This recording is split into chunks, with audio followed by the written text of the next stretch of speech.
اللہ کے رسول حضرت محمد مصطفیٰ صلی اللہ علیہ وآلہ وسلم بار بار امام حسین کو بلند کر کے دنیا کو یہ بتاتے تھے کہ یہ حسین مجھ سے ہے اور میں اس حسین سے۔ اے لوگو، اگر اس حسین پہ کوئی مشکل وقت آ جائے اور یہ تم سے مدد طلب کرے تو اس کا ساتھ دینا، کیونکہ یہ جنت کے جوانوں کا سردار ہے، میرا خون ہے، میری اولاد ہے۔ لیکن افسوس، ابھی رسول اللہ کی رحلت کو تھوڑا وقت ہی گزرا تھا کہ کربلا کے میدان میں ایک طرف 9 لاکھ کا مجمع تھا تو دوسری طرف وہ حسین جس کو اللہ کے رسول اپنے کندھوں پہ سوار کرتے تھے۔ امام حسین علیہ السلام اپنے نانا کی امت سے بار بار کہتے رہے کہ کیوں میرا رستہ روکا ہے؟ اے لوگو، پہچانو، میں تمہارے نبی کا نواسا ہوں، کیوں 3 دن سے میرے بچوں کو پیاسا رکھا ہے؟ کیوں میرے عزیز و اقارب کو شہید کیا ہے؟ بتاؤ، کیا میں نے رسول اللہ کی شریعت میں ترامیم کی ہے؟ کسی انسان کا حق کھایا ہے؟ کسی انسان پہ ظلم کیا ہے؟ اتنے میں فوج یزید ایک آواز میں کہنے لگی، اے حسین، ہم سب تجھے تیرے بابا علی کے بغض میں قتل کر رہے ہیں تاکہ یزید ہماری جھولیاں دولت سے بھر دے۔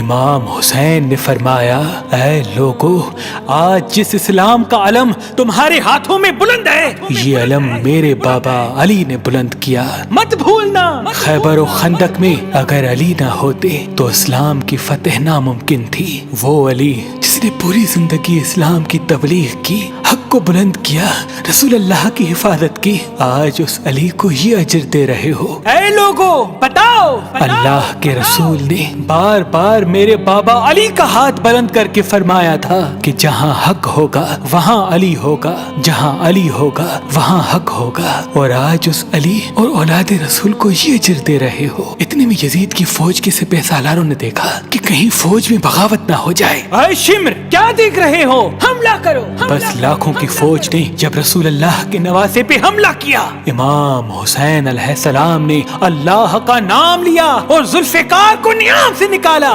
تاریخ گواہ ہے، ایک طرف لاکھوں کا مجمع اور ایک طرف 3 دن کا بھوکا پیاسا حسین ابن علی۔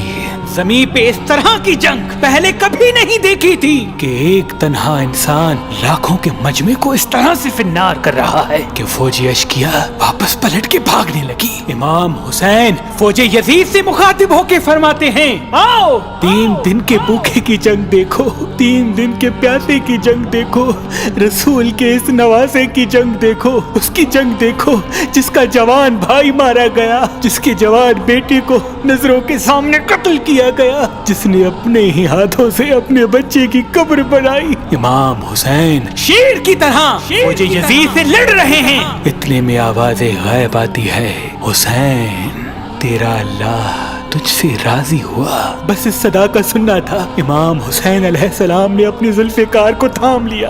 اتنی میں عمر بن سعد کہتا ہے، شمر، کیا دیکھ رہے ہو؟ یہ علی کا شیر ہے، اس کو مات دینا ناممکن ہے، جاؤ خیموں کو آگ لگا دو۔ بس کچھ ظالموں نے بیبیوں کے خیموں کو آگ لگا دی اور کچھ امام حسین کو دور سے تیر مارنے لگے۔ امام حسین کبھی بیبیوں کے خیموں کی طرف بڑھتے ہیں، کبھی فوج کی طرف جاتے ہیں۔ عمر بن سعد اور شمر نے فوج کو 4 حصوں میں تقسیم کر دیا اور یہ کہا کہ کوئی بھی حسین کے قریب نہ جائے، جس کے پاس جو چیز ہے وہ دور سے حسین کو مارے۔ جس کے پاس نیزہ تھا اس نے نیزہ مارا، جس کے پاس تیر تھے وہ تیر مارتا رہا، جس کے پاس برچیاں تھی وہ برچیاں مارنے لگا۔ تاریخ نے لکھا جس کے پاس مارنے کے لیے کچھ نہ تھا وہ کربلا کی گرم زمین سے مٹی اٹھا کے امام حسین کی طرف پھینکتا رہا۔ امام حسین کے جسم مبارک پہ ہزاروں زخم لگتے رہے، آپ کے جسم مبارک پر اتنے تیر تھے کہ آپ کا جسم مبارک نظر تک نہیں آ رہا تھا۔ بس جیسے ہی نواسا رسول گھوڑے کی سینگ سے زمین پہ آتے ہیں، فوج یزید यजीद झूमना शुरू कर देती है। लेकिन इतने में वो घोड़ा जिस पे आप सवारी किया करते थे वो इमाम हुसैन के चारों तरफ घूमना शुरू कर देता है ताकि इन तीरों से मैं अपने आका हुसैन को बचा लूं। वो घोड़ा दौड़ ही रहा था। इतने में उमर बिन साद ने कहा, ऐ लोगो रुको, मैंने अपनी आंखों से देखा था इस घोड़े पे अल्लाह के रसूल सवारी करते थे, कहीं तीर इस घोड़े को न लगे। और यूं तीरों को चलाना बंद किया गया। अफसोस है उन लोगों को उस घोड़े का तो एहतराम मालूम था जिस पे रसूल अल्लाह सवारी किया करते थे, लेकिन उस हुसैन का एहतराम भूल चुके जिनको अपने कंधों पे सवार करके उम्मत को दिखाया करते थे। बस इमाम हुसैन अलैहिस्सलाम ज़मीन करबला पे अपना सर रख के अल्लाह का शुक्र कर रहे हैं और वहाँ फौज यजीद के मुख्तलिफ सिपाही इमाम हुसैन का सर काटने के लिए करीब आते हैं। जो भी करीब आके इमाम हुसैन के सर को देखे तो उसे इमाम हुसैन के चेहरे में रसूल अल्लाह का चेहरा नजर आए और वो चीख के दूर चला जाए। इतने में शिमर कहने लगा, ये काम मुझसे ही होना है। जैसे ही शिमर ने खंजर इमाम हुसैन के गले पे रखा तो वो देखे इमाम हुसैन के लब हिल रहे हैं। उसने सोचा, हमने हुसैन का पूरा खानदान कत्ल कर दिया, 3 दिन तक हुसैन के बच्चों को प्यासा रखा, शायद हुसैन हमें बद्दुआ दे रहे होंगे। सुनने के लिए कान करीब करे तो क्या सुने।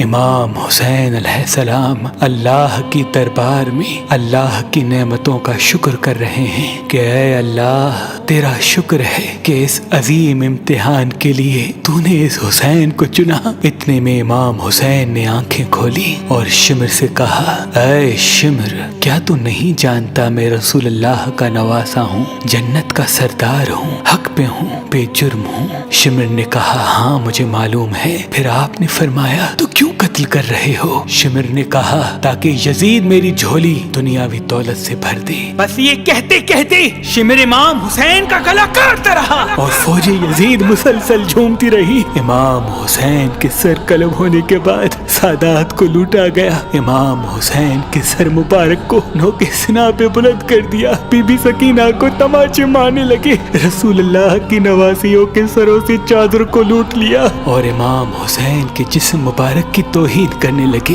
तारीख ने लिखा, इमाम हुसैन के जिस्म पर जो जो चीजें थी उनको लूटने लगे। इतने में एक शख्स इमाम हुसैन के जिस्म के करीब आया। इमाम हुसैन के हाथ में एक अंगूठी पहनी थी, उतारने की कोशिश की, ना उतरी। वो उंगली काट के अंगूठी ले गया। आपके जिस्म मुबारक को रस्सियों से बांध के करबला की गर्म जमीन पे इधर से उधर फिराया गया।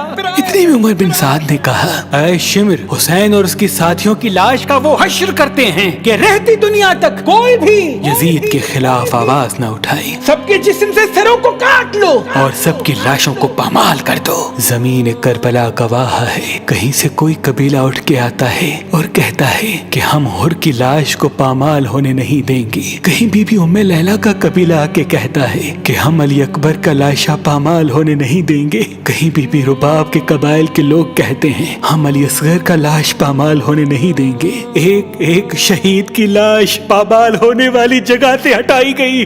तारीख गवाह है, सिर्फ रसूल अल्लाह का अकेला नवासा करबला की गर्म जमीन पे पड़ा रहा और मगरिब के घोड़े मशरिक की तरफ, मशरिक के घोड़े मगरिब की तरफ दौड़ते रहे।